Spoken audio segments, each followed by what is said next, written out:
Northwest 5th. It's the former address of the Alfred P. Murrah Federal Building. What stands here now, some 20 years after the deadliest act of domestic terrorism in American history, is more than a memorial. What stands here is a monument to the Oklahoma spirit and the Oklahoma standard. We learn more about ourselves on that horrific day than in a lifetime of struggles, and the learning continues. In 20 years, we've rebuilt our walls and re-sewn the fabric that binds us together as an Oklahoma family. But while the physical wounds have healed, the scars are and forever will be visible, the pain never forgotten. We may be 20 years out now from April 19, 1995, but we vow to remember what happened that day, remembering also the days that followed that made us stronger.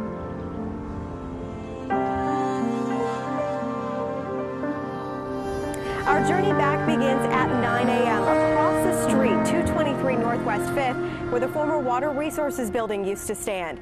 Keaton Fox starts there, where a meeting was underway at that moment before everything changed.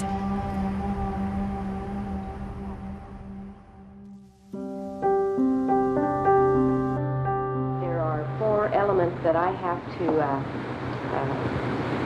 receive information regarding.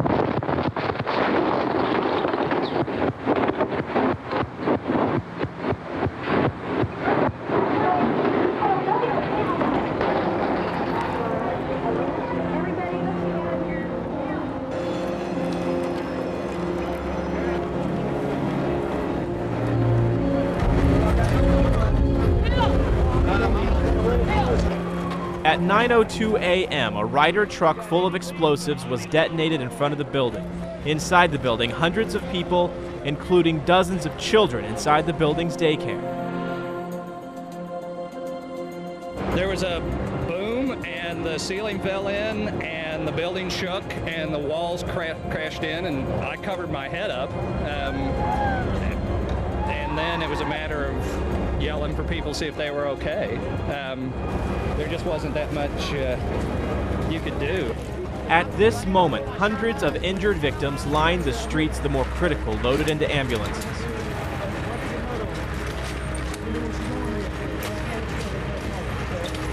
While the bomb blast was centered at 5th and Robinson, the sheer size of the blast damaged hundreds of buildings downtown, stretching 48 square miles. Shards of broken glass and debris injured dozens more in offices blocks away. I was floating with about 5 people at the front checking the clothes in, and all the windows just exploded, blood, and just 3 girls got cut a little bit, not much, so got them in the hospital now. And all my windows gone, and all around the building, the whole block is mine. All the buildings just demolished, the whole the windows and the ceilings fell in. To the street, away from the buildings, okay? In the street! Get away from the building! But as rescuers got deeper into the building, a new terrifying threat, a second bomb, may be inside. Let's go! Come on, man, let's go! Stay blocks away, let's go! Come on! 3 girls, let's go! All rescue crews were ordered out of the building, leaving the trapped and injured to wait. I'm worried about the people in there. I'm especially worried. I mean, the people have already lost their life, have lost, but the people that are still trapped in there, they've been wondering about where the rescue while they try to figure out if there's another bomb or not. Ultimately, nothing else was found in a scare that certainly cost crews valuable time. We had to shut down our operation for about 20-30 minutes because of that, and that was very frustrating because we were right at the point where we had people and we had to leave them. And breaking news. Thousands of miles away, a shaken president speaks to the nation. The bombing in Oklahoma City was an attack on innocent children and defenseless citizens. It was an act of cowardice, and it was evil. The United States will not tolerate it, and I will not allow the people of this country to be intimidated by evil cowards. Let there be no room for doubt. we will find the people who did this. When we do, justice will be swift, certain, and severe. These people are killers, and they must be treated like killers. Finally, let me say that I ask all Americans tonight to pray for the people who have lost their lives, to pray for the families and the friends of the dead and the wounded, to pray for the people of Oklahoma City. May God's grace be with them. Meanwhile, we will be about our work. Thank you. Rescue workers battling through debris all afternoon looking for survivors, but also battling Oklahoma's weather. By the end of Wednesday, April 19th, 702 injured victims were treated, 31 bodies recovered, and Oklahoma's landscape changed forever.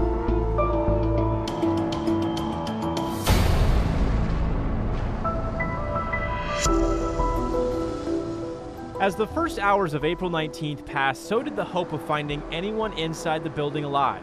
Massive piles of rubble outside the building blocked access to most of the first and second floors where many of the victims were believed to be trapped. Early on, that mountain of debris was removed almost entirely by hand with 5-gallon buckets to protect potential survivors, the structural integrity of the building, and to preserve any evidence.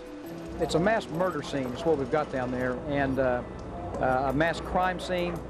And so the FBI is controlling it, and we appreciate that and respect that, because there's nothing that any of us want to do to jeopardize the FBI's case or the case of the United States of America against whoever did this. That we do have some additional contacts made. And meanwhile, the painful decision had to be made to switch from search and rescue to search and recovery.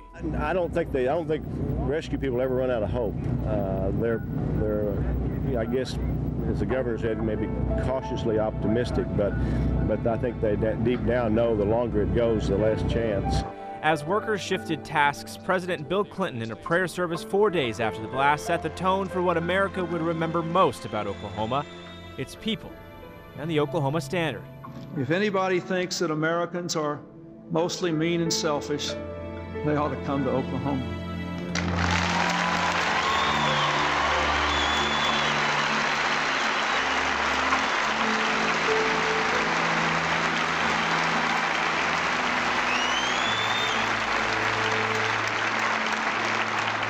If anybody thinks Americans have lost the capacity for love and caring and courage, they ought to come to Oklahoma.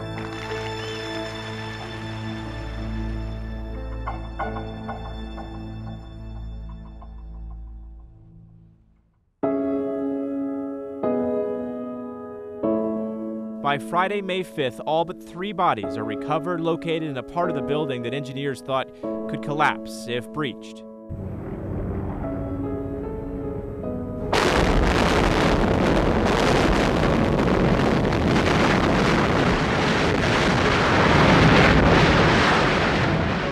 Just a little over a month after the deadliest act of domestic terrorism on May 23rd at 7:02 a.m., the Alfred P. Murrah building was brought down.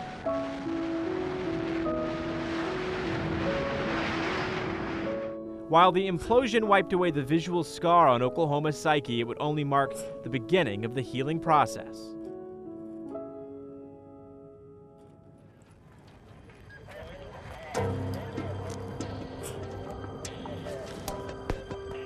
It did not take long for fire and police crews to begin picking up on clues that the explosion came from a bomb, not something natural. As recovery was still ongoing, the new monstrous task of a criminal investigation was also taking shape. Crews had to sift through mountains of rubble by hand for any clues of who and what did this. The law was violated in Oklahoma as well as nationally. Again, the violation of state law and the violation of federal law are 2 separate and distinct things. We have 70 first-degree murder charges to file, potentially.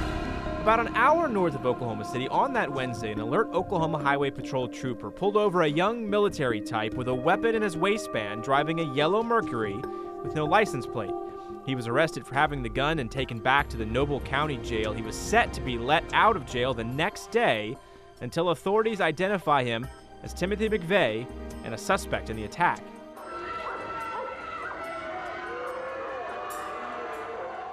On the day he was being transferred out of the Noble County Jail into federal custody, hundreds of people showed up to see the face of terror in the heartland. They should have let him loose out front and let everybody have at him. We're taking to Oklahoma City and let all those people have at him.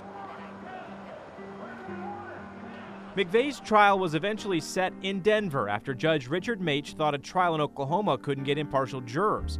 It would go down as one of the most complex trials in American history. 25,000 witness statements, 350 audio tapes, 500 videotapes, and 160,000 pages of notes and records.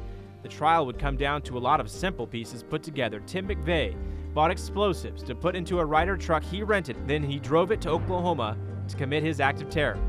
He chose Oklahoma City because of the government offices inside the building, and the date because of Waco and the start of the American Revolution, April 19, 1775. His hope, April 19, 1995, would start a new anti-government revolution. He'd be wrong. We have the counts now. We have the first count, count 1, conspiracy to use a weapon of mass destruction. Timothy McVeigh has been found guilty by this juror of 12.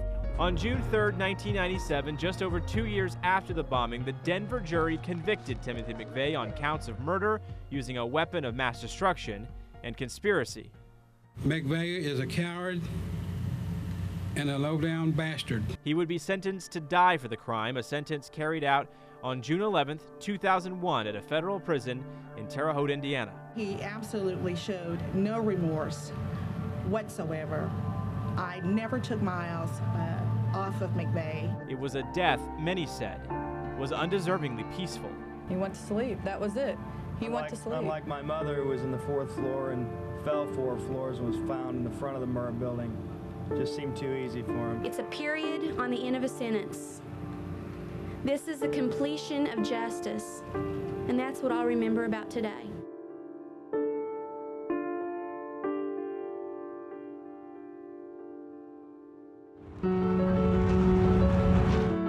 Even after the building came down and the damage of April 19th slowly began being repaired, it would take years before Oklahoma City would know its own downtown identity. On the first anniversary of the bombing, the buildings across the street from the Murrah site would still sit damaged and empty. Buildings like the Journal-Record offices that also took a direct hit from the bomb would sit empty and boarded up for years longer. David Page, the former managing editor of the Journal-Record. I kind of have a softness in my heart for it, and I would like to see something happen, but it takes a commitment of someone to use the space and money before something's going to happen to it. It's all economics. Just down the street, the wounded YMCA building also hosted a cavalcade of boarded-up windows. It would eventually be torn down. The Regency Tower apartments would have to close completely for months, displacing everyone who lived there as repairs inside were made. Pieces of the Ryder truck along with other shrapnel piercing walls like bullets. Nearby the bombing site, there were a handful of churches that didn't fare too well either. Father Lewis Lamb, just days before the bomb, told his congregation the house of worship didn't matter, just the people did. After the explosion, when I saw the damage, it had an impact on me, and I thought to myself, later, can I practice what I preach? But inside a church that was barely recognizable, they would rebuild next door, committed to strength. Every time you have a funeral or a wedding and you can't have it in a place that you've worshipped and prayed in, or where your parents were married, or where you were baptized, and the loss of that space is a hurt and a wound that just is felt almost on every significant occasion. The faith community would do its best to shine a light into Oklahoma City and keep forging ahead, even when doing so meant leaving parts of themselves behind.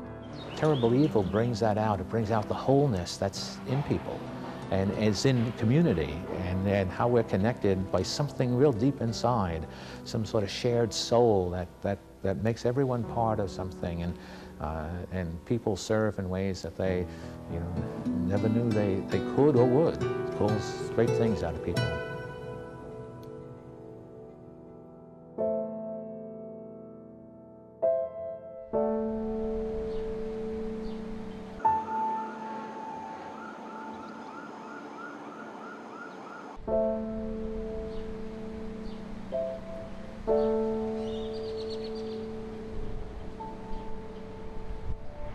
For the survivors who were inside the building that once stood here, getting to today, some 20 years later, was more difficult than they could have ever imagined.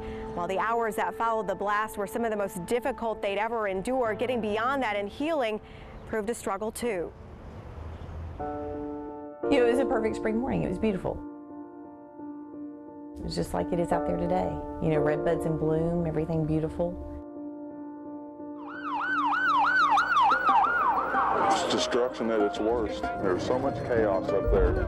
Anything and everything that you can... And I just felt and heard this incredible roaring in my head and felt this powerful rushing sensation, like I was falling. And I was falling 3 floors.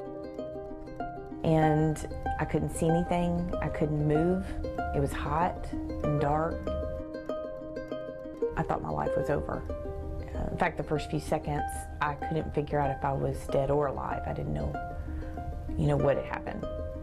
Amy Downs was buried alive under the rubble of the Federal Building, trapped inside a small crevice, crying out for help. We're talking to victims through void spaces. People are crying out to us. My right hand was actually sticking out of the side of the rubble pile. I was still in my chair upside down, but my right hand was sticking out. So they found my hand. That hand was her lifeline amidst the chaos, her chance to be free. But just as soon as it was found, that lifeline was taken away. Let's go! Come on, man, let's go! They say there's possibly another bomb in this area. They don't know where. Then I hear another man's voice, and he's yelling, "Everybody out now! There's another bomb! Let's go, let's go! There's another bomb! Everybody, let's go!" Suddenly, she was alone in darkness, confused, losing hope. Here it is. I'm 28 years old. Life is over. And I thought about my life and where I was at that point, and I had huge regrets. Amy was 355 pounds, felt like she'd done nothing with her life, and now she wanted a do-over. She pleaded with God for another chance, but believed a second bomb would likely take that away.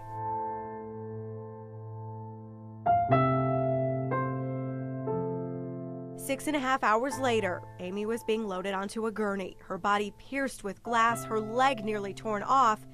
God saved her. But I will never forget, looking up at that sky, taking that first breath of fresh air, and promising God, I will never live my life the same.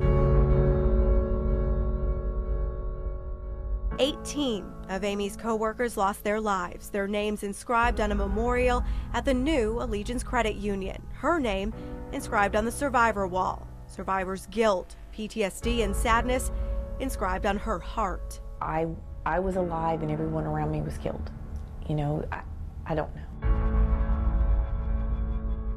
But Amy has never forgotten the promises she made to God on April 19th. We've all gone through healing, but it's just like the scar on my leg. That injury on my leg is healed, but the skin is different. It's numb in some places, it's rough, it doesn't look the same, it's distorted, it's still there, but it is healed.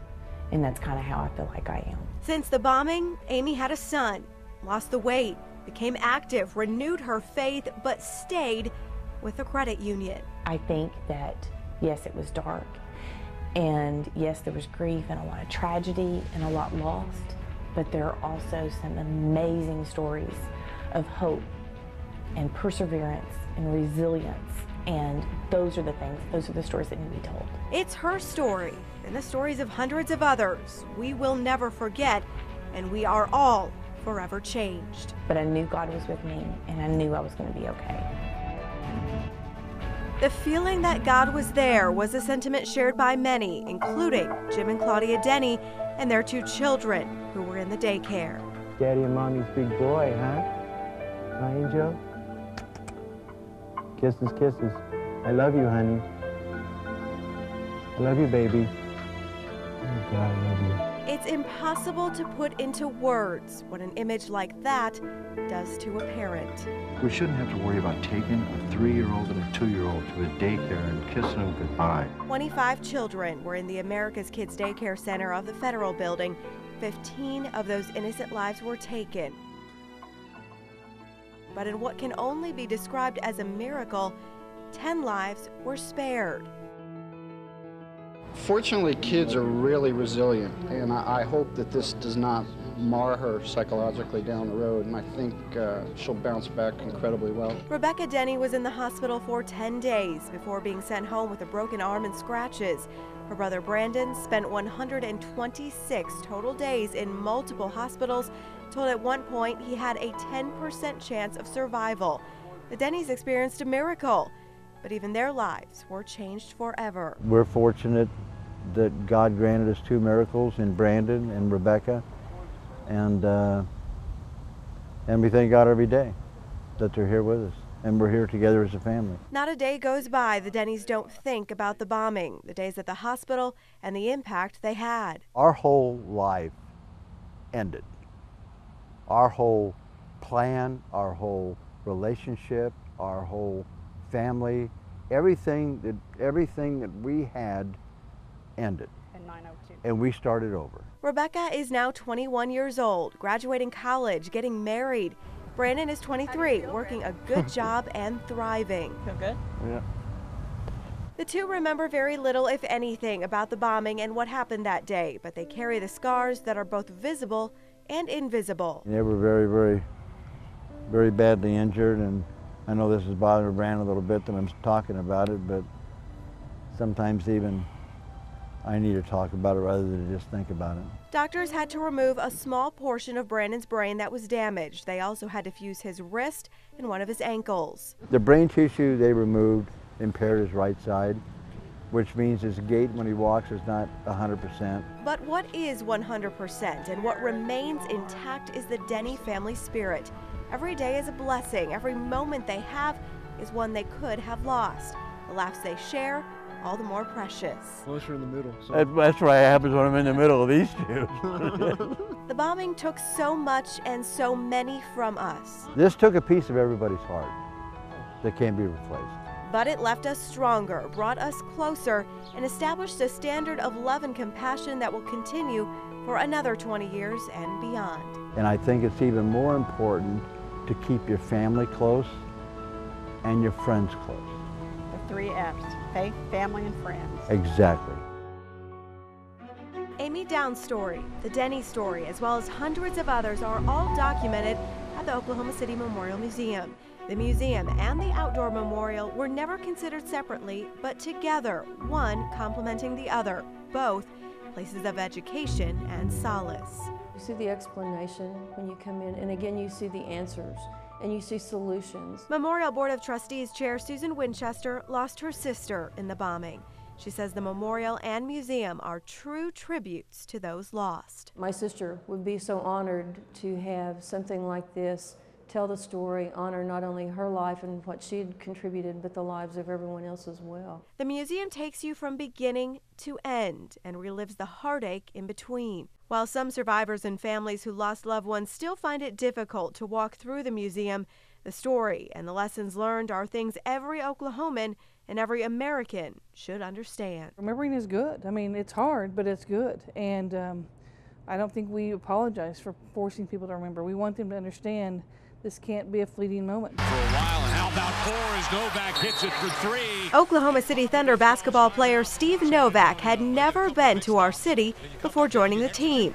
But even this stranger to Oklahoma can sense what makes our state great simply by going through the Memorial Museum. I think it's very important that we understand, who the people are, how they got to be here, kind of what Oklahoma City is about. I do feel that anytime our players or our staff come through the memorial and the museum, they leave with a much better understanding of the purpose of the Thunder.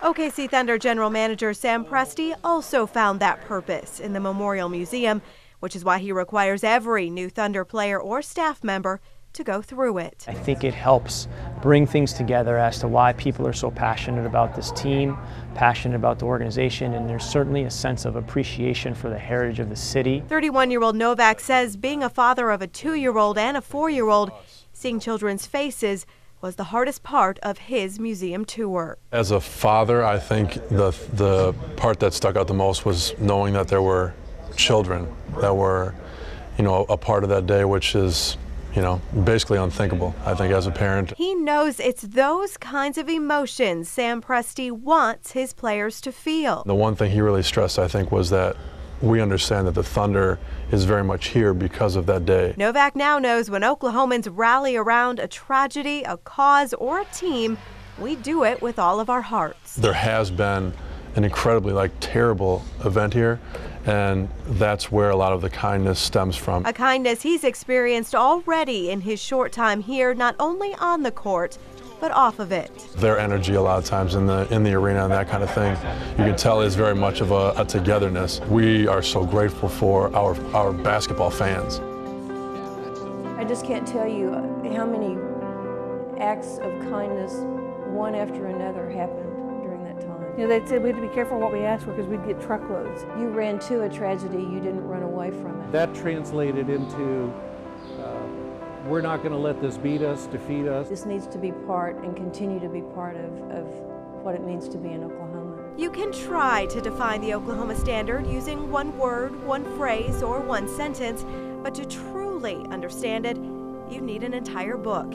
It's spontaneous altruism, a spirit of generosity, the coming together of strangers, the innate culture of Oklahomans, an invisible force that received the national spotlight. The way Oklahomans responded was different, and it set a standard in which others responded to acts. You saw people from all over Oklahoma, every rural community, that came in immediately to see what they could do. 20 years later, the Oklahoma Standard is still here, but it's up to those who experienced it in 1995 to pass it on and find a way to make it relevant for younger generations. Quickly it became clear to me that this was a place that had great compassion for one another. Oklahoma City Thunder General Manager Sam Presti was so impressed after moving here and seeing the Oklahoma Standard, he helped launch the Memorial Museum's Oklahoma Standard campaign. It's a very special relationship that exists between the team and the city, and we're grateful for it, and the way that we try to reciprocate is to be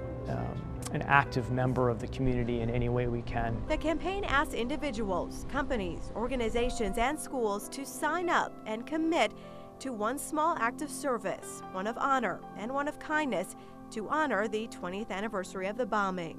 So far, hundreds have signed up, including the Thunder. Thunder forward Perry Jones says he's experienced the Oklahoma Standard throughout his 3 years in OKC. People go out their way, to help the next man, and that's everywhere. It's everywhere I've been. Whether it's Moore, Edmond, wherever, it's been like that in Oklahoma. Jones sees the campaign as a great way to give back. So every time he and others complete acts of kindness, they're posted on social media using the hashtag OKStandard, and it's catching fire. I don't shy away from people. If I see somebody needs a helping hand, I'm more than willing to give it. And I can say the same for all my teammates. All my teammates the same way. Over the top, Morrow in the corner again. Fortunately for us as an organization, the values of the city and the community ran parallel with the values that we wanted to try to build our organization on, and are still striving to build as an identity going forward. A new generation of young people have moved to Oklahoma City since 1995.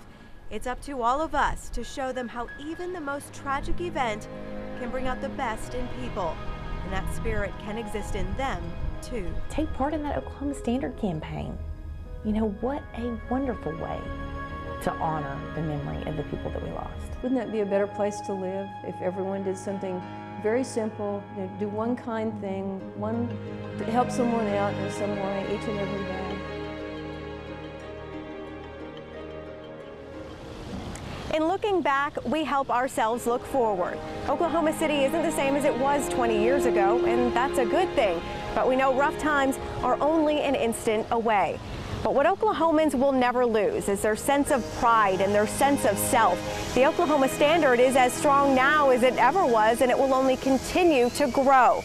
But what Oklahomans have learned is that they may be shaken, but they will never be broken. Thanks for joining us. I'm Christine Ben Timmerin.